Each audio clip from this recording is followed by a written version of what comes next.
So welcome, Christian. I really look forward to working with you. Thank you. Today. This session is a bit unusual. Mm-hmm. Normally we would say these sessions are confidential, Yeah. but given we've got cameras today, That's right. it's not going to be this time. Thank you. I'm going to record some notes, but it's for the both of us, so Okay. we're clear of where we get to by the end of it. Thank you. So I'm curious around where would you like to focus today? I think I want to focus on an aspect of my facilitation. I tend to do workshops. I deliver quite a few workshops, sometimes keynote events, and there's an area of facilitation that I think I could improve. Okay, and which is that? What area is that? It's a tricky area to kind of pin down specifically, but the area I'm interested in is, well, I guess when I'm delivering either a workshop or a keynote, I do like to make it interactive or participative. So I want to always make sure that there's some sort of two-way interaction, and for that reason I often ask people to maybe take a moment to reflect on what's just been said, or some concept or a question. And the point I'm interested in is how do I bring people back from that activity? Okay. You know, because hopefully, I mean, if it's worked well, the conversation should trigger a lot of discussion. And some people want to talk a little bit more about it, some people want to talk a little bit less. So the question is, how do I bring people together and back to focusing on the presentation, if you like. So if we did focus on that now, how would you know that you'd got that? I think what I would like to have is one or two strategies that I can try out. I want some ideas about how I might be able to manage that. Maybe we can think of it as a transition. Maybe it's a transition from there's people talking to one another into we're all again focused on the presentation. So it's that transition. Bringing them back from the activity, the conversation, and then bringing back to attention to you. That's right. That's right. And doing that in a way that's most respectful and least disruptive. So if we finish this session with one or two strategies that I could try out, I think that was a very helpful conversation. Okay. So if we go back into a workshop, because you've recently done one in the last few days, there was a conference, there was workshop activities and things. When it goes well, what does that look like? Yeah, when it goes well, the truth is it doesn't often go well, but I can kind of imagine an ideal situation, and sometimes obviously it goes better than others. I guess the ideal situation for me is there's a way that I can say, I can share an idea and then say, okay, have a chance to talk on your tables. People do fully engage with that activity. I mean, the timing is critical because you don't want to give people too much time, but I also dislike giving people too little time. So the ideal scenario would be, got 4 minutes to talk on the table, have a chat with each other, and then something happens at the end of those 4 minutes where, in a respectful way, everybody just realizes, okay, let's wrap up the discussion and let's turn our focus back. So the ideal would be they've had a really fruitful discussion and they don't feel rudely interrupted before we need to now come back and focus on the presentation, as it were. So what would they experience instead of being rudely interrupted? What they'd experience instead is good time to engage with what's being talked about, and then a respectful bringing attention back together to the presentation. So I guess it's a smooth transition from interacting, engaging, back to listening. Okay. and they'd experienced that in a positive way. They feel they've had a chance to share something, and now they're ready to come back and say, well, let's carry on with the dialogue we've been having. So when you've been able to do that, Mm-hmm. what have you noticed yourself doing that's Yeah. been respectful? And No, it obviously, or maybe not obviously, but it seems to work better in smaller groups. So if there's 12 to 16 people in a room, I feel I've been able to manage that a bit better, because and I guess what I've done is I've gauged the room. I've kind of got a sense that people have had a chance to say what it is they want to say. I've had a chance to make sure that everyone has had a chance to contribute in some way. And then, so if it's a smaller group, I can kind of sense, okay, this is a nice time. And then I can, what I like to do is say, okay, there's another minute for your conversations. That's, in my mind, a way to allow people to make that transition. So with smaller groups, that tends to work. I say a minute or so to wrap up the conversations. If people notice that, they do that. So they bring their conversations to a close. And yeah, that's when it feels that it's worked, because I feel that they're not just taking in information, but they're engaging with it, and they're being given a really important opportunity to reflect on what's been said, because some of us are more reflective in the way we take in information, but also to engage with it and test what they're thinking with others. So I like this idea that they're participating in their learning. And when it goes well, I feel I've been able to do that. And then when they're back together, I feel, okay, now we're ready to carry on with what we're talking about. so there's two key things that you spoke about here: gauging the room, Yes. and giving them a warning, a 1 Yeah. minute warning. I guess that even when you say back the warning thing, that I don't like the idea of a warning. It's more of a, what I'd like, I think at the moment it is a 1 minute warning.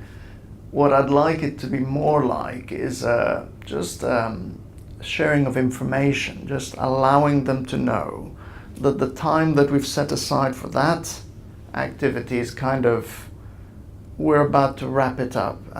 So that word transition comes in again. It is a transition, and for me, I think I have a role to manage that transition better than I have been doing. And in some cases, the transition works almost naturally. And in other cases, the transition feels to me a little bit like I've cut people off, and they were saying something meaningful and they were still engaging with that thought. And maybe what's happening here is trying to balance the needs of each individual, because that is important for me, and the needs of the whole group, because, you know, the whole group may want to move on. And maybe there's one or two people who are still kind of really trying to express their thoughts, etc. So it's a transition. It's not going to be perfect for every single person in the room, but I'd still like to do it in a way that may feel respectful to each individual and the group as well. So I'm curious around, how do you gauge the room that they're ready to come back? And I guess there is a volume thing here. There's the level of noise. So at its peak, when there's a lot of noise in the room, I'm gauging that there's a lot people want to say. So sometimes, even if I've said you've got 3 minutes, I notice the volume's still quite loud, and people are still interacting in an engaged way. I would probably extend that a little bit without making a fuss about it. I'd say, look, so volume is one thing, and when the room starts to get quieter, I'm noticing that some groups already maybe have done what they need to do, and I notice there's a few others. So one way of gauging is that. The other probably is a more visual, just having a look around the tables, how animated are people, how whether they're sitting forward, you know, working with post-it notes, or are they sitting back. So that's another thing. And again, with each of these, probably the smaller the size, the easier it is to gauge these things. And with a smaller group, I even walk around the tables, just get a sense of where are you. And if there's 5 tables, for example, I would even pop in and say, how are you getting on? Are we almost? And that feels respectful to me because it gives me a chance to go around. So checking in. Yeah, a little checking in and saying, we've got about another minute, how are you getting on? And people would say, yeah, actually, could we have a little bit longer? In which case, if that's happening, I might say we're going to do another 2 minutes on this. Or if people are saying, yeah, we'll wrap up now.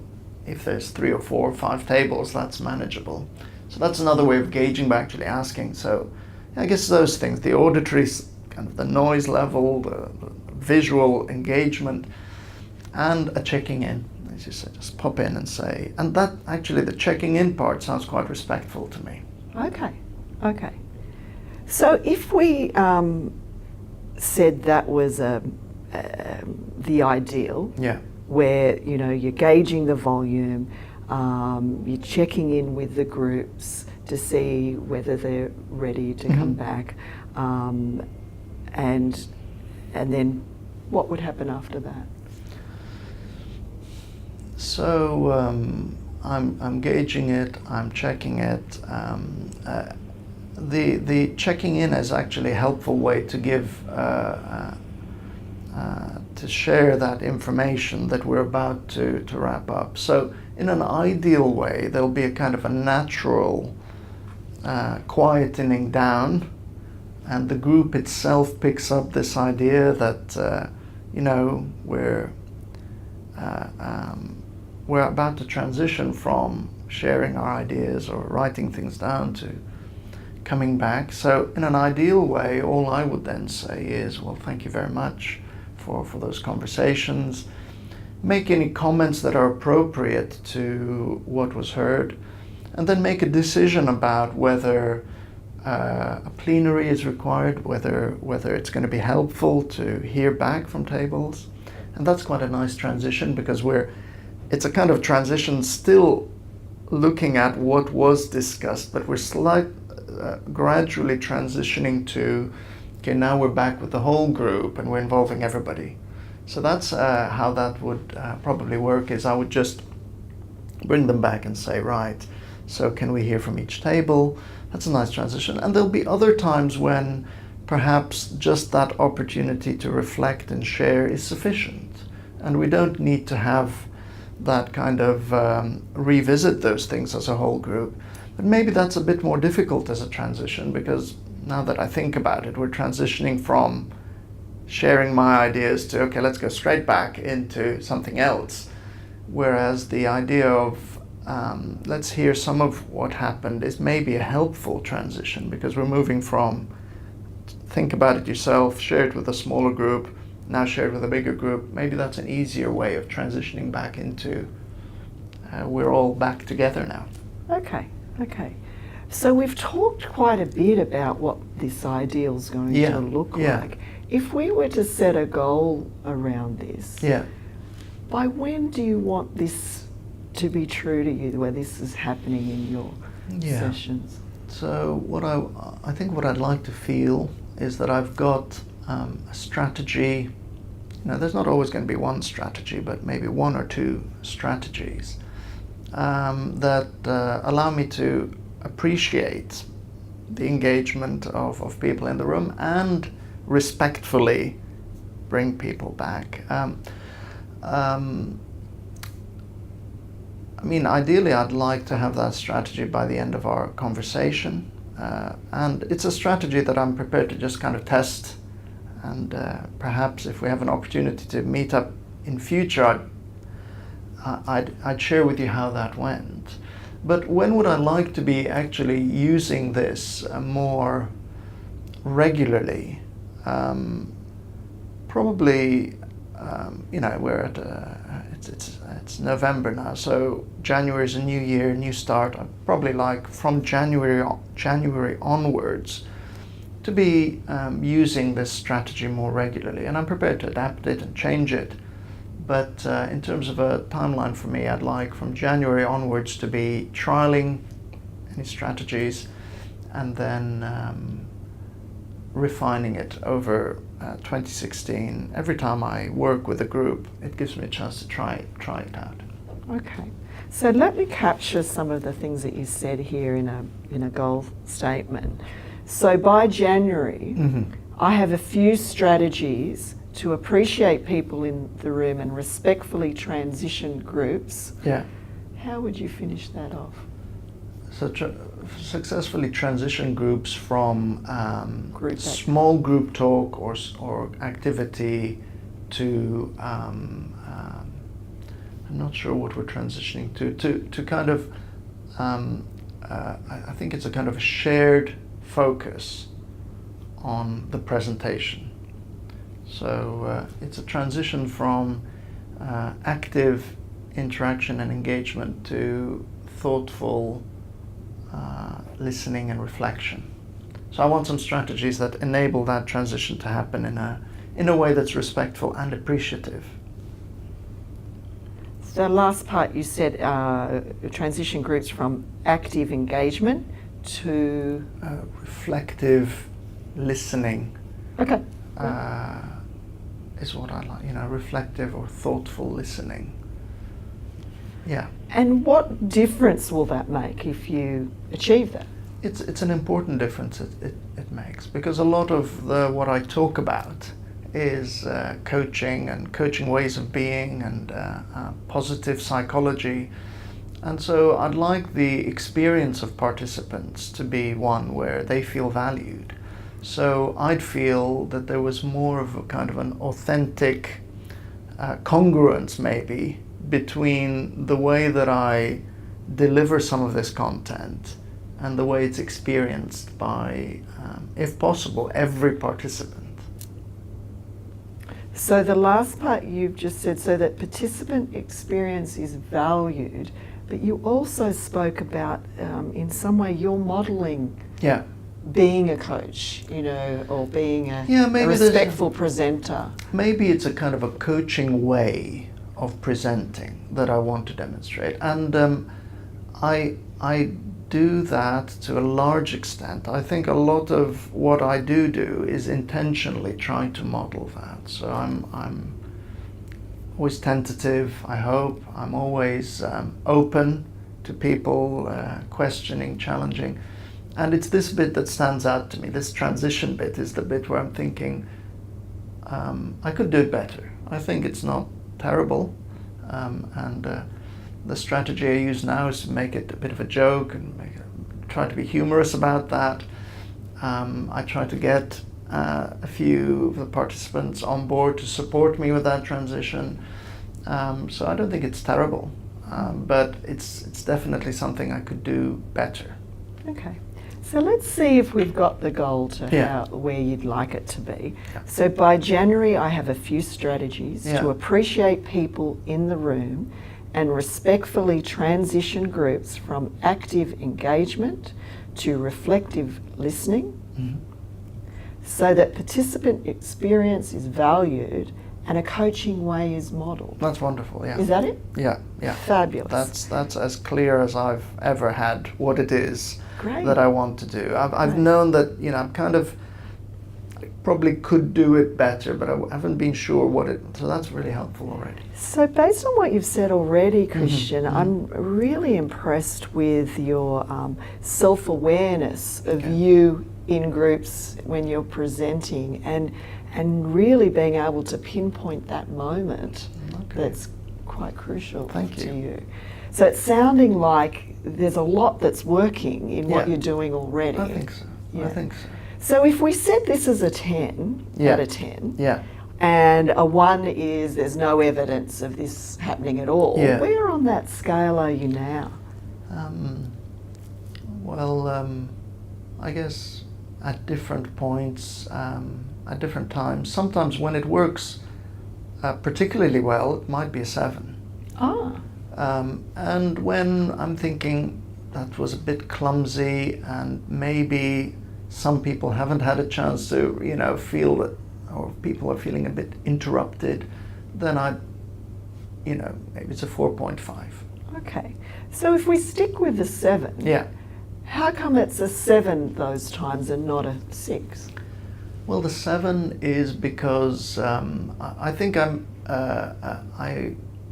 guess I intentionally don't use, for example, large noises to I don't clap, and I don't use a bell or anything like that. I don't like bells because I think that simply cuts people off.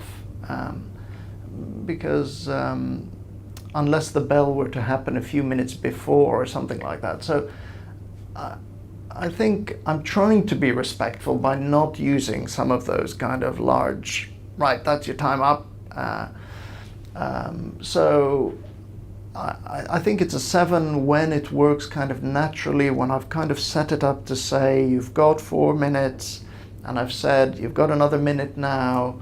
Sometimes that seems to work, people get a sense, people wrap up their conversations, and I try to, even when we do the transition, I try to explicitly say, sorry if I've kind of interrupted the conversation, I don't want to interrupt conversations, they sounded really important, but I'm hoping we can move on. So that kind of way of doing it, I think my intention might come across, so that's why it's around a 7, but it could be an 8 or 9 if the intention is there and the experience of the participants is that they haven't been interrupted and they've had a chance to say what it is they want to say. So what would you be noticing happening at an 8? What I would be noticing happening at an 8 is that participants are quite clear how much time is available for the activity. Participants have been helped to ensure that there's a fair allocation of time even within the group, so that if there's 5 minutes and there's 5 people around the table, I might have said something like, so that's about a minute each, or something like that, so they're aware of that. That there is some point at which I say there's a minute left or something like that, or another way of doing that allows people to start to wind and realize, gosh, we're still only three participants, there's another 2, there's only another minute or another 2 minutes. So maybe they're starting to realize, and they're managing that for themselves. And I'll know it's worked if at the end of the time allocated, let's say 5 minutes is up, I've said a minute before, or I've given them some sort of indication a minute before that it's about to wrap up, that by the time I'm starting to talk again, it's just people have had a chance, it's gone quiet on all of the tables, everybody's feels I've had a chance to think about and say something and are looking towards, so what's the next idea or concept that we're going to explore. So there's sounding like a few key steps here, and there's what you spoke about just then is the clarity up front of giving people time. It's going to be 5 minutes and that's about a minute each.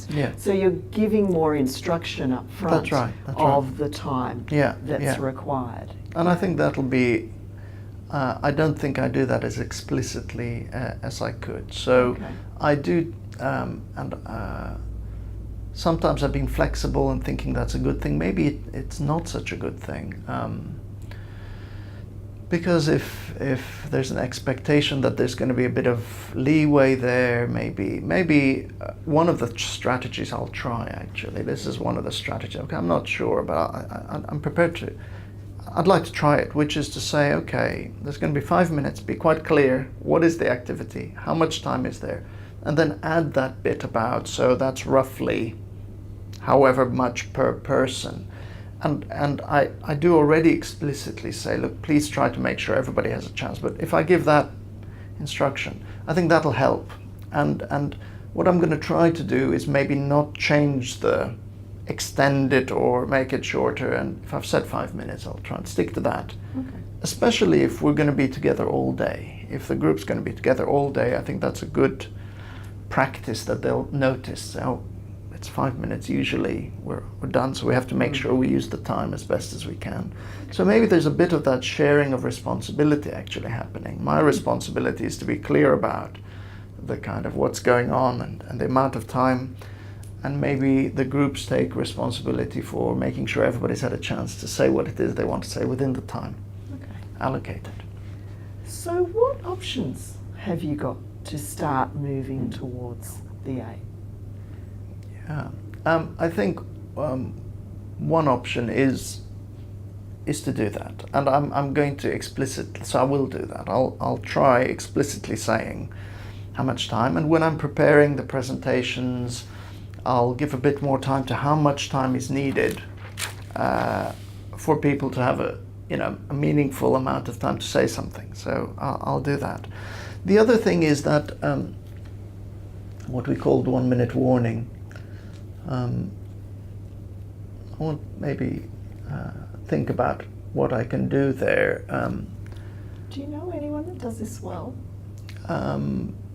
There's quite a few facilitators that I really admire, but they use strategies that wouldn't feel comfortable for me. Okay. So one person I can think about raises their hand right at the front of the room, and when people notice that, other people raise their hands, and then suddenly the whole room notices.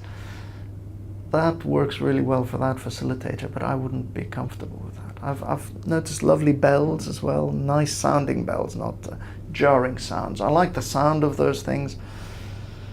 Might be something I could try, but I don't feel 100% comfortable with that either. Music has been used quite well. I've seen cases where, and the other thing that I've seen work well is the use of turning the slides off. There's that, you can blank the slides.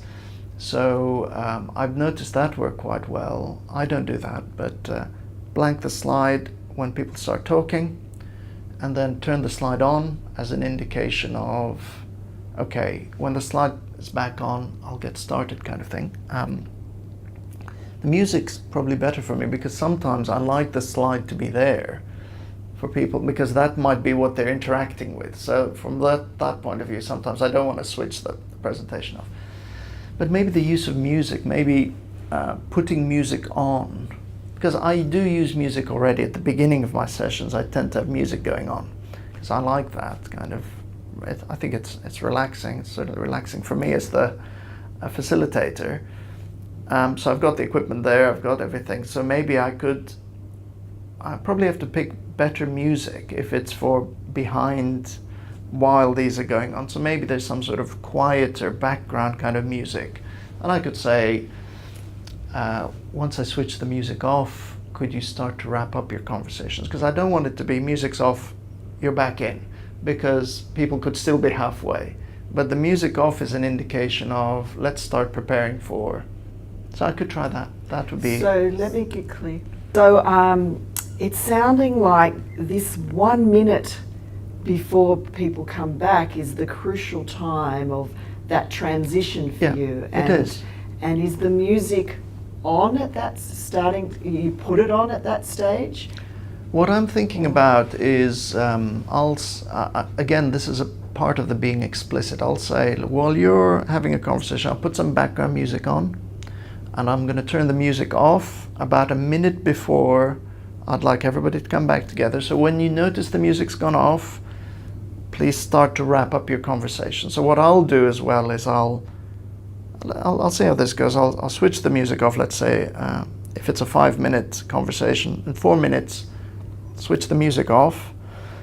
I'm hoping some people will notice that's happened and start to wrap up the conversation. And then a minute from then, I'll say, right, so, and then I'll try and transition into the content.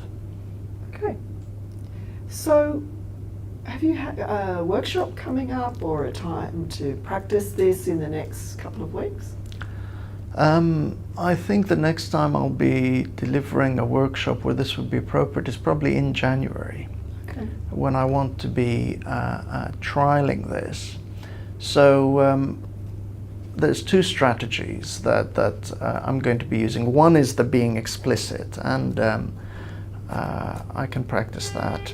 I normally don't like receiving instruction, so I think I find it difficult to give clear instruction sometimes, but I see the need for it here, to be explicit and clear. And it's being explicit and clear because I want to be respectful and to create that expectation. So I'll do that. That's one strategy I'm going to use. And the other is I'm going to experiment with this, the use of music. I guess there's two ways of doing it. One is the music's going on the whole time, and the other is I'll turn the music on when I want people to start wrapping up. So maybe there's two bits I could do there and see which seems to work better. I'm drawn to the music rather than the turning the slide off or making a loud noise. I don't like loud noises as a indication of please be quiet. So it seems to be something that is that works for you, Yeah. that's authentic to you, Yeah. rather than copying it from someone Yeah, else. yeah, So is there anything, so January workshop, yeah, have a chance to trial this out, definitely, and, yeah. and then make a decision which is going to be the best Yeah, way to go for yeah. you. I think it's going to be an improvement. Okay, excellent. So is there any support you need from anyone else, or what's going to ensure you follow No. through with this? That's a great point. It would be helpful to have somebody in the audience who can give me some feedback. So what I will do is I'll talk to one or two of the participants at the beginning and say, look, this is something I'm just trying to refine, trying to get it a little bit better. And I'll ask them to keep an eye out or an ear out and just see how it's working and give me the perspective of the participants, because that's what I'm really keen on. The change I'd like to see is in the experience of the participants rather than my own experience. I mean, that's part of it. So it'll be important for me to hear from people who are in the room. How did that feel? Did that feel respectful? Did it allow people to have a chance? Or maybe the music, did that get in the way, or did it help? So that'll be helpful for me to have that. Okay. So line that up before you have that session, someone Yeah. who can provide that feedback to you at the end of the session. That's right. Even at the beginning of a workshop or whatever, there'll be that point where people are congregating. I'll just find one or two people. Sometimes there's people I already know in the group, or anyway. And I think I quite like the idea of making that explicit as well, to say, look, this is something I'm working on. I think that kind of ties in with a coaching way of being as well, to say, look, I'm trying to improve this and I'm interested in your view. Fantastic. So we need to bring it to a close now. What's become clearer for you from this conversation? Well, it's been a great conversation to have, actually. It's been affirming in a way that it's nice to hear from you that some aspects seem to be going well, and it's become clearer to me that although I don't like to be directive, I mean, that in order to achieve what I want in this situation, giving clear, explicit instruction is helpful. That's been clarified for me. And this whole idea of trying to deliver coaching or positive psychology material using a coaching approach, that's become clearer for me. And one of the things I've always kind of been challenged by is I'm recognizing that when I'm delivering a workshop or whatever, I'm not a coach, because I do have a facilitative role. I do have something I want to convey, but I guess I've been thinking about how can I do that using the coaching way of being as much as possible. So that's kind of become clearer for me as we've spoken. Fabulous. So thank you for your time. I'm really curious to hear how it goes. I'd love to keep you posted on that. I mean, that'll be another helpful thing if I can just let you know what's happened. That would be great for me. I would love to hear from you. Great. Thank you very much. Thanks, Thank you. Annette.